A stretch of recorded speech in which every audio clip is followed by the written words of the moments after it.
کنیت حامد تھی، جبکہ ان کا لقب زین الدین تھا۔ ان کی ولادت 450 ہجری میں خراسان کے اضلاع طوس میں ہوئی، جبکہ ان کا لقب امام غزالی تھا۔ ان کے والد ایک روئی فروش تھے، اس مناسبت سے ان کا خاندان غزالی کہلایا، کیونکہ روئی کاٹنے والے کو عربی میں غزالی کہتے ہیں۔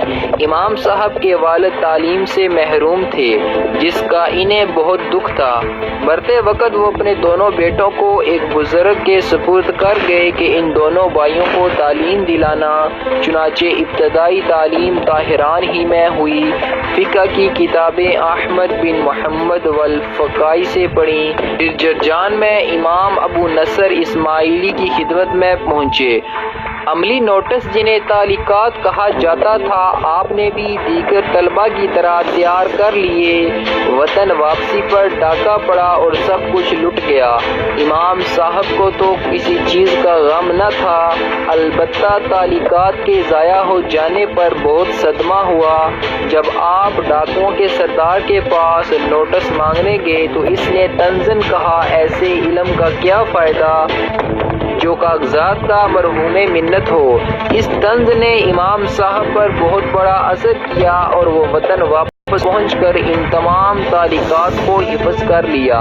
مزید تعلیم کے لیے امام صاحب اس وقت کے سب سے بڑے عالم علامہ ابو اسحاق شیرازی کے پاس نیشا پور پہنچے اور تا حیات ان سے پڑھتے رہے۔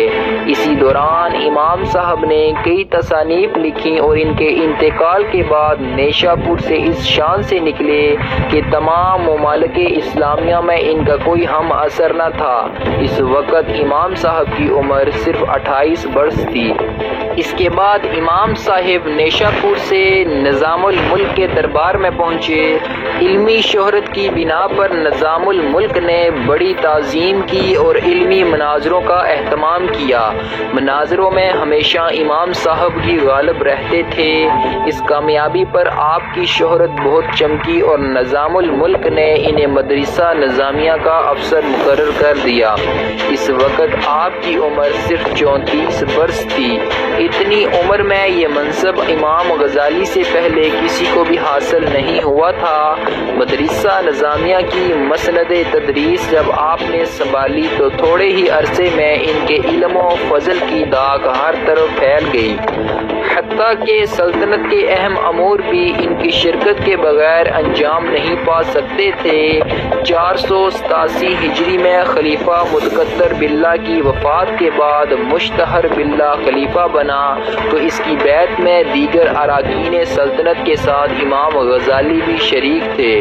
مشتہر نہایت علم دوست اور قدردان ہونے کی بنا پر امام صاحب کا حد درجہ احترام کرتا تھا۔ جب نظام الملک اور ملک شاہ کو باطنی فدائیوں نے قتل کر دیا تو انہوں نے باطنیہ، اسماعیلیہ اور امامیہ مذاہب کے خلاف متعدد کتابیں لکھی۔ اس وقت وہ زیادہ تر فلسفہ کے مطالعہ میں مصروف رہے، جس کی وجہ سے عقائد مذہبی سے بالکل منحرف ہو چکے تھے۔ ان کا یہ دور کئی سال تک قائم رہا، لیکن آخرکار جب علوم ظاہری سے ان کی تشفی نہ ہوئی تو تصوف کی طرف مائل ہوئے اور پھر خدا، رسول، حشر و نشر تمام باتوں کے قائل ہو گئے۔ 488 ہجری میں امام غزالی نے بغداد چھوڑ کر تلاش حق میں نکل پڑے اور مختلف ممالک کا دورہ کیا، یہاں تک کہ ان میں ایک کیفیت سکونی پیدا ہو گئی اور اشعری نے جس فلسفہ مذہب کی ابتدا کی تھی انہوں نے اسے انجام تک پہنچا دیا۔ ان کی کتاب المنقذ من الضلال ان کی تجربات کی آئینہ دار ہے۔ اسی زمانے میں سیاسی انقلابات نے ان کے ذہن کو بہت متاثر کیا اور یہ 2 سال تک شام میں گوشہ نشین رہے، پھر حج کرنے چلے گئے اور آخر عمر طوس میں گوشہ نشینی گزاری۔ ان کی دیگر مشہور تصانیف احیاء العلوم، تحفۃ الفلاسفہ، کیمیائے سعادت اور مکاشفۃ القلوب ہیں۔ آپ کا انتقال 505 ہجری میں طوس کے مقام پر ہوا۔ دوستو، میں تھا سہیل علی اور آپ دیکھ رہے تھے ابن بطوطہ یوٹیوب